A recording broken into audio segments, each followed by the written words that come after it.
bermakmum.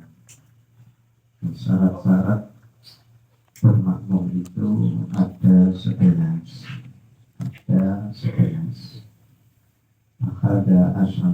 Yang pertama, Allah ya'lama butulana sholati imamihi bi hadasin au ghairihi. Yang pertama, makmum tidak mengetahui kebatalan sholatnya imam. Jadi kalau kita makmum, kok kita tahu sholatnya imam batal, maka makmum kita tidak sah. Mengapa kok tidak sah? Karena kita mengikuti imam yang sholatnya batal, jadi tidak sah. Baik, hanya menduga saja, tidak yakin. Katanya itu bisa dengan hadis, mungkin imam kentut tanpa suara tapi ada baunya, kita juga dan yang kentut ini kalau kita menduga semacam itu, maka makmum kita pada imam itu tidak dianggap sah. Berarti sholatnya juga tidak sah. Atau batalnya dengan atas, batalnya dengan atas. Maka kita sholat di belakang imam, yang mana pakaian imam itu jelas-jelas kita lihat ada kotorannya, ada najisnya, maka kita batal mengikuti imam yang semacam itu. Intinya syarat menjadi makmum yang pertama itu kita tidak tahu bahwa sholatnya imam itu batal. Kalau kita tahu sholatnya imam batal, berarti tidak boleh mengikuti imam tersebut. Bisa dimengerti ya. Terus kemudian yang kedua, syarat-syarat bermakmum itu wa alla ya'taqida wujuba qada'iha alaihi.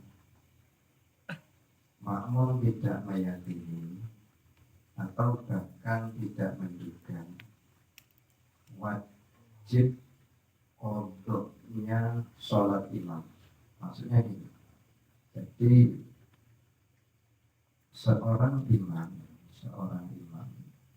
ini atau ada orang dia melakukan sholat, tapi sholatnya itu adalah sholat yang wajib diulang, ada sholat yang wajib diulang, maka kita tidak boleh bermakmum kepada imam yang semacam itu. Saya contohkan ini,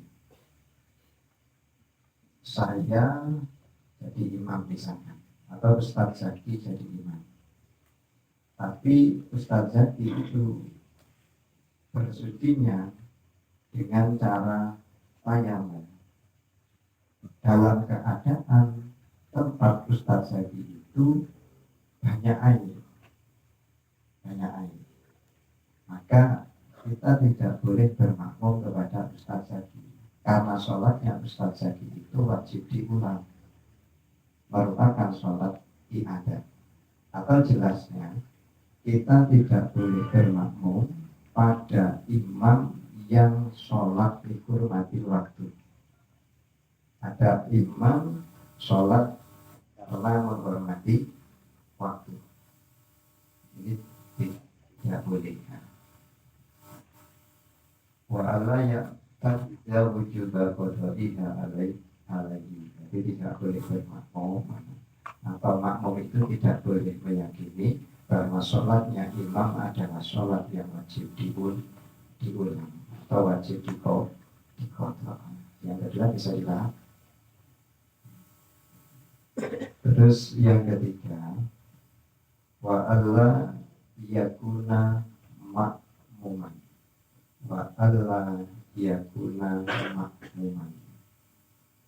Yang ketiga, syaratnya bermakmum itu tidak boleh bermakmum pada orang yang menjadi makmum. Misalkan di sini ada sholat, terus Ustaz Zaki imamnya, Ustaz Amri makmumnya, terus bapak di belakangnya makmum pada Ustaz Amri. Bisa dimengerti ya? Nah, tidak boleh imam bermakmum pada imam yang menjadi makmum. Bermakmum pada imam yang menjadi makmum ini menghalangi keabsahan sholat berjamaah. Terus yang keempat, wala umian, tidak boleh bermakmum pada imam yang umi. Umi itu bacaannya kurang bagus. Orang yang ahli membaca Al-Quran tidak boleh bermakmum kepada imam yang bukan ahli baca Al-Quran. Orang hafal Quran misalkan, terus kemudian makmum pada orang yang baru belajar Al-Quran. Nah, ini juga tidak boleh. Artinya jamaahnya ini tidak sah, karena tidak memenuhi syarat. Syaratnya akan kebalik. Balik artinya yang jadi imam itu yang ahli membaca, terutama bacaan yang wajib seperti suratul Fatihah. Terus yang ke berapa Pak? Yang kelima. Sambil ngopi Pak. Tekan-tekan ini malah tekan. Ya, kafe tekan ikut tekan saya. Pak Bu ya, gak enak sih. Terus kemudian syarat makmum itu, syarat menjadi makmum, syaratul qudwah yang kelima, wa alla yataqaddama alaihi fil mauqif. Makmum tidak boleh lebih maju daripada imam dalam tempat atau dalam berdiri. Itu jelas ya Pak ya. Agar kita bermakmum, kemudian posisi kita lebih maju daripada imam, ini jelas tidak boleh. Tapi bagaimana kalau sejajar?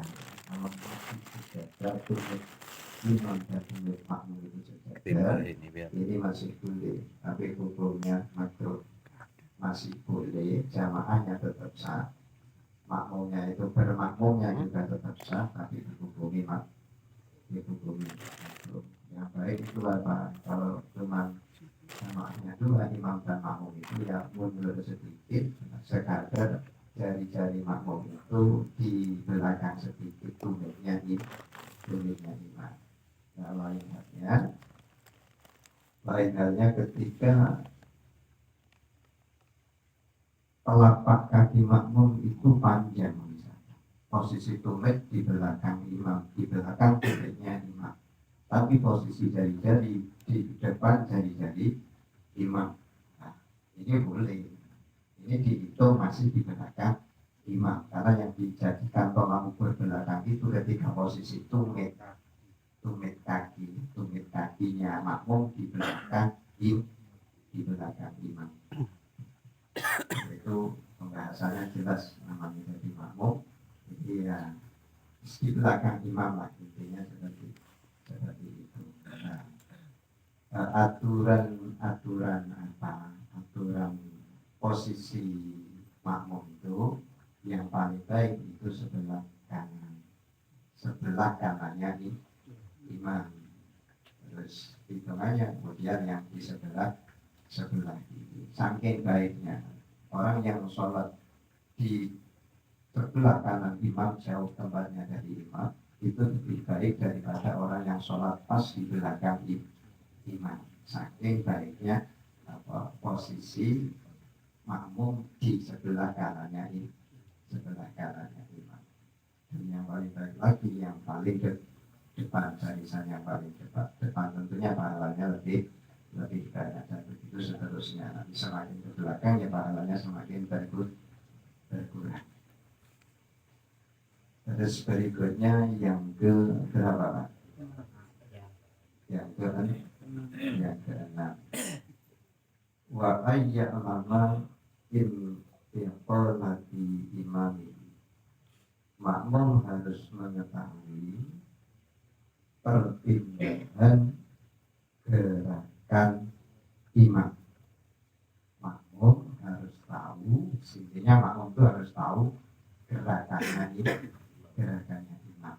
Nah, harus tahu itu tidak harus melihat secara langsung, tapi bisa melalui makmum-makmum yang di belakang imam. Misalkan di sini, misalkan ini kondisinya tertutup, tapi masih ada pintu yang terbuka. Kita makmum di belakang situ, otomatis kita tidak bisa melihat imam secara langsung, tapi kita masih bisa melihat gerakan makmum yang ada di belakang imam, di belakang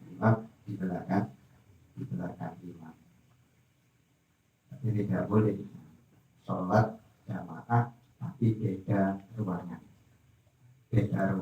Yang kedua ruangan ini tidak ada jalan tembus atau akses makmum bisa nyampe kepada imam. Misalkan di sini, ini musholanya.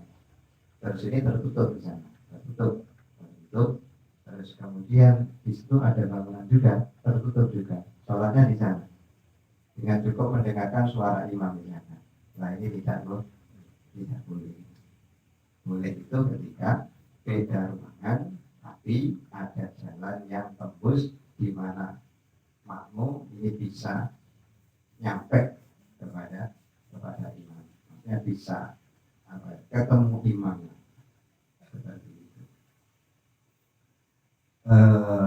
Masalah pembahasan ini akan berlanjut pada keterangan berikutnya yang ke-7. Jadi yang ke-6 tadi, bermakmum itu harus tahu apa inti kholat itu ya pergerakan imam. Ruku dia tahu, imam sujud dia tahu, meskipun melalui makmum yang ada di belakang imam. Terus yang ke-7, wa yastama'a fi masjid. Orang yang bermakmum atau bersolat jamaah ini harus kumpul dalam satu masjid. Berkumpul dalam satu masjid. Termasuk masjid ini adalah serambi. Termasuk masjid adalah kanan kiri atau serambinya masjid. Nah ini perlu dipahami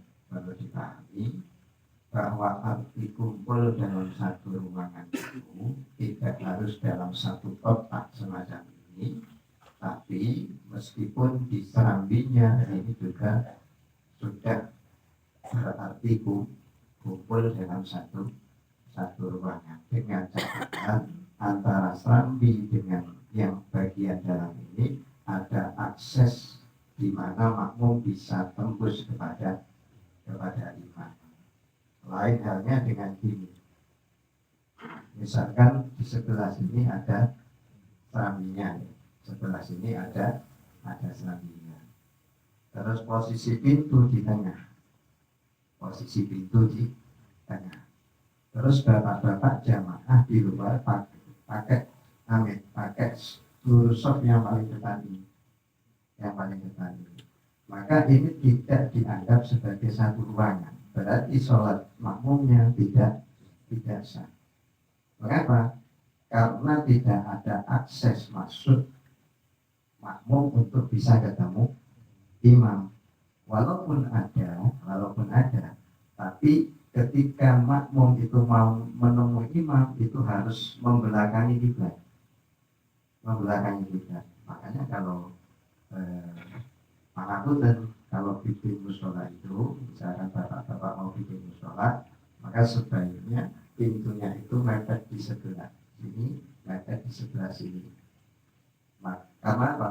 Karena ketika ada jamaah di luar, maka dia bisa ngambil shot yang paling depan.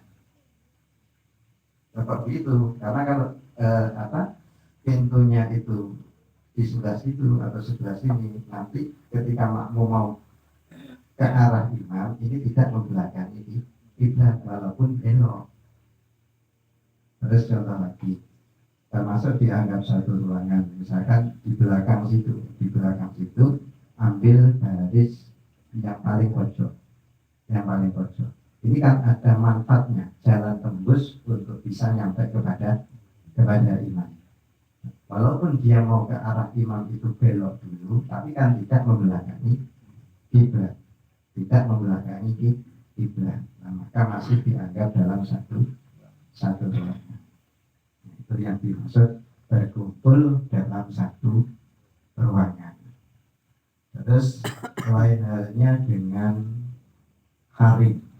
Harim itu misalkan ini masjid ya. Terus kemudian ada ruangan baru yang di luar masjid. Kayak itulah misalkan ya, kita contohkan ini masjid. Maka itu adalah harim, tempat untuk istirahat, tempat untuk nyantai-nyantai kan seperti itu. Nah, dengan semuanya ini masih boleh sholat di situ, tapi tidak terhitung dalam satu ruangan. Beda tempat,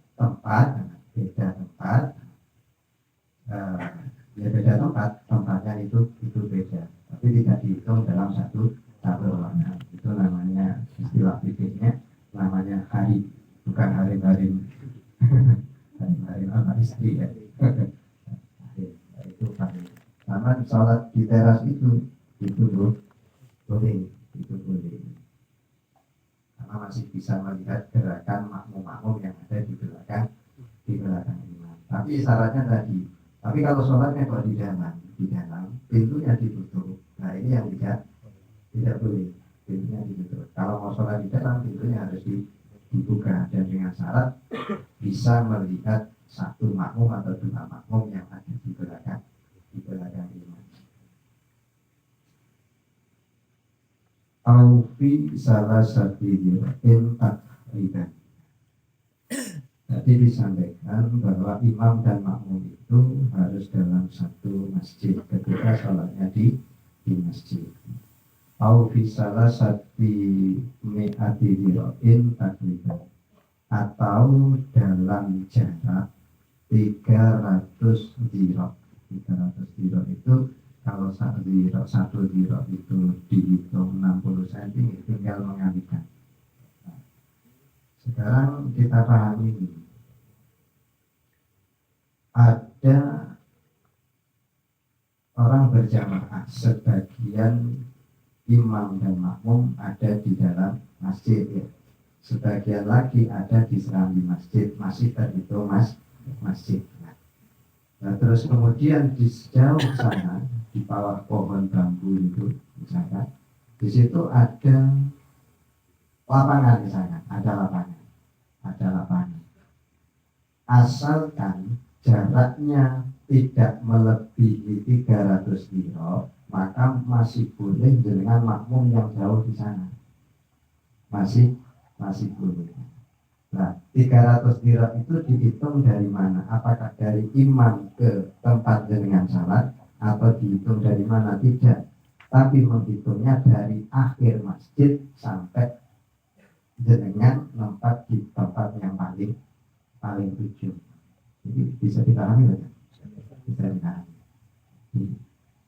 Kalau sholatnya di lapangan, berarti ini yang kita bahas ini ketika sholatnya di luar, bukan di dalam masjid. Asalkan jaraknya ini jarak akhir masjid dengan jenengan sholat, tempat sampai bermakmum tidak lebih dari 300 kilo, maka jamaahnya masih sah. Catatannya tetap sama, catatannya tidak ada penghalang antara masjid ini, akhir masjid sampai ke sana tidak ada penghalang, tidak ada tutup, sehingga makmum itu bisa mengakses untuk nyampe kepada imam.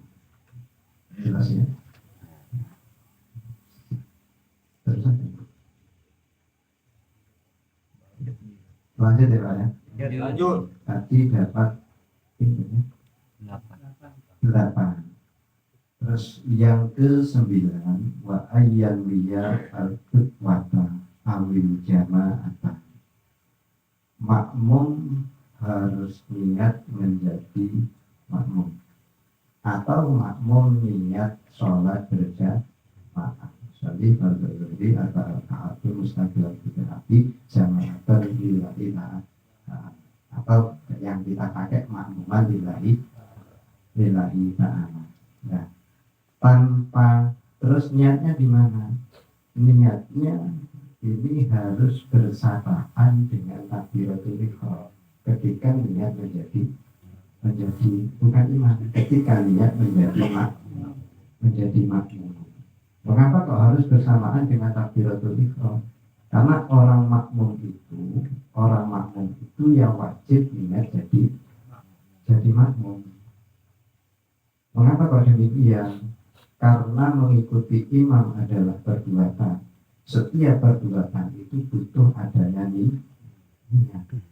Maka tidak sah sholatnya seorang makmum tanpa niat bersamaan dengan takbiratul ihram. Beda dengan imam. Kalau imam, niatnya imam selain sholat Jumat, ini hukumnya sunat. Pak Zaki jadi imam sholat Jumat, kok lupa atau niatnya tidak bersamaan dengan takbiratul ihram, maka sholat Jumatnya batal semua. Karena sholat Jumat itu disarankan untuk berjamaah.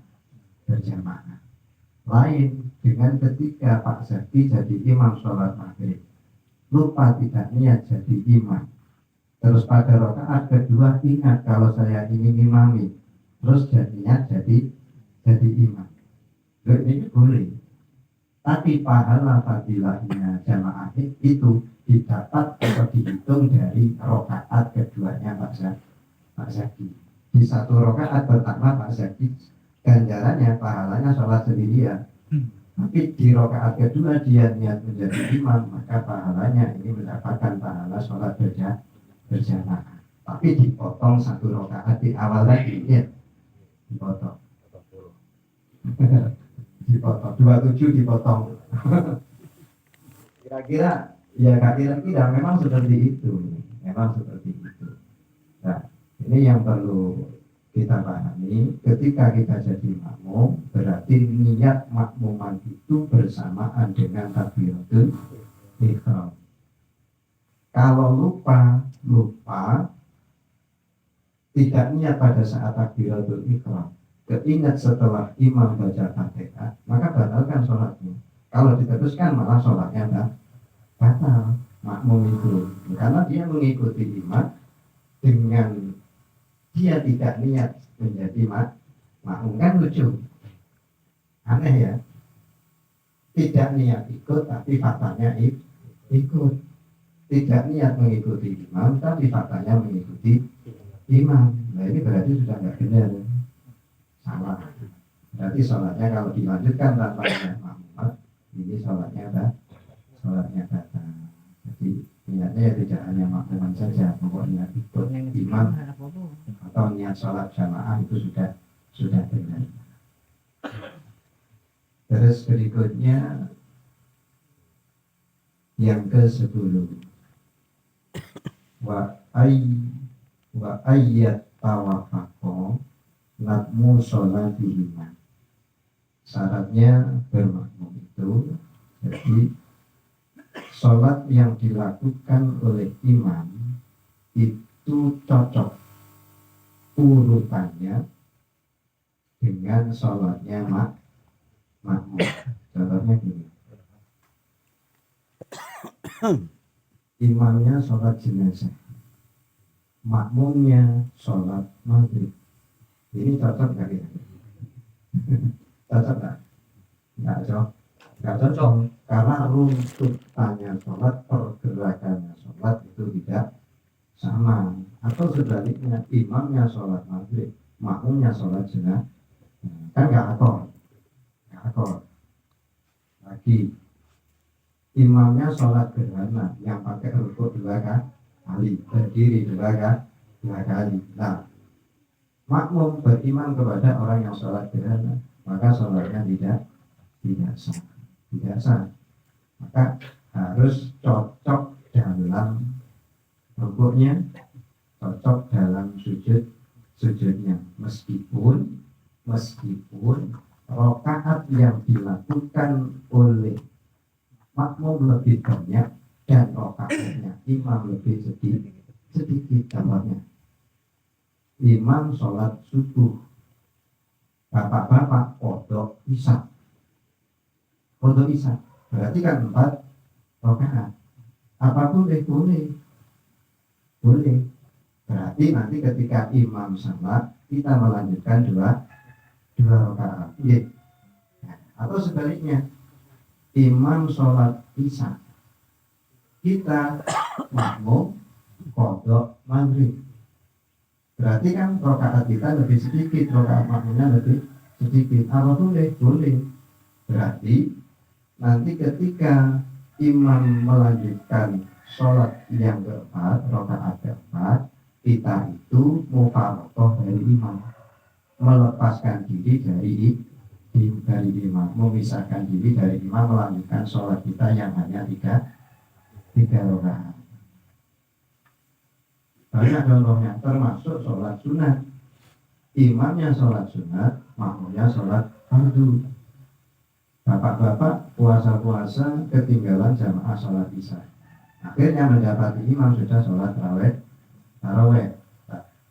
dengan imam pada makmum pada imam yang sholat taraweh dengan mengerjakan sholat isya itu juga boleh baik imamnya itu sholat sunat makmumnya sholat wajib asalkan gerakan sholatnya masih sama ada kecocokan antara gerakan sholatnya imam dan sholatnya makmum itu tadi yang ke 10. Terus selanjutnya wa alla 9 atau 10 Pak? 11. Kayaknya 9 nih Pak. Apa ini? Iya 9. Nah saya bawa datanya. Yang ke 9. Sekarang yang ke 10. Wa alla yuqalifahu bisunnatin fahisatil mutalafah. Syaratnya menjadi makmum yang ke-10 adalah makmum tidak berbeda dari imam pada sunnah-sunnah yang mencolok. Misalkan gini, dalam sholat itu kan ada sunnah-sunnah ya banyak. Ada sunnah-sunnah. Misalkan sunnah-sunnah yang makmum itu masih boleh berbeda dari imam misalkan. Ketika bangun dari rukuk itu kan sunnah mengangkat tangan ya. Imamnya misalkan mengangkat tangan, kita tidak. Nah ini tidak apa-apa karena perbedaan itu tidak mencolok. Yang tidak boleh itu ketika imam tahiyat akhir kita maunya beda sama imam, kita nggak mau, akhirnya kita berdiri. Nah ini berarti kan makmum berbeda dari imam pada pekerjaan sunnah yang sangat kelihatan. Akhirnya kan nanti berbeda, kalau makmumnya tahiyat, imamnya tahiyat, makmumnya kok tegak, kok berdiri. Terus lagi termasuk sunnah yang tak bisa itu mencolok kelihatan ketika makmum berbeda dari imam adalah ketika imamnya itu sujud tilawah. Maka makmum itu harus sujud tilawah. Kalau dia tidak sujud tilawah, sholatnya batal. Karena kelihatan tuh orang imamnya sujud tilawah dia tegak, ya kan? Sangat kelihatan. Beda dengan yang tadi sunnah yang ketika makmum berbeda dari imam itu tidak mencolok, tidak kelihatan. Misalkan imamnya duduk istirahat, makmumnya tidak. Nah ini tidak masalah. Imamnya mengangkat tangan ketika takbiratul ihram, tapi makmum tidak. Nah ini sudah tidak masalah karena itu bukan sunnah yang bisa, bukan sunnah yang mencolok atau kelihatan ketika makmum berbeda dari imam. Yang terakhir Pak Elis ngantuk. Burung. Wa ayyutan bi'ah. Yang terakhir mutlak makmum itu harus mengikuti imam. Makmum harus mengikuti imam. diikuti berarti tidak boleh mendahului. Imam takbiratul ihram atau imamnya takbiratul ihram maka diikuti takbiratul ihram, nggak boleh mendahului. Imamnya rukuk ikuti rukuk, imamnya sujud ikuti sujud. Intinya kalau jadi makmum ya harus siap mengikuti imam. Dan ada hal-hal tertentu di mana ketika makmum itu mendahului imam itu bisa membatalkan sholat. Itu pembahasannya sudah ada pada waktu yang lalu, termasuk saya contohkan ketika makmum itu kok mendahului imam dua rukun yang fikih, rukun pekerjaan seperti rukuk, iktidal. Imamnya belum rukuk dia sudah rukuk, imam yang belum rukuk dia sudah iktidal, mendahului rukun secara bersama, dua rukun secara bersama, maka sholatnya makmum itu sholat yang makmum batal. Tapi kalau hanya mendahului satu rukuk saja, nah ini tidak batal, masih ada toleransi, masih ada pengampunannya.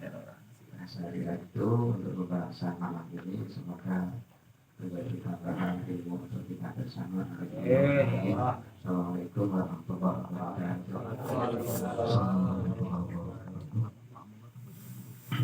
Ya tadi dua sama-sama kita dengarkan, dia kita saja sudah disampaikan oleh Ustaz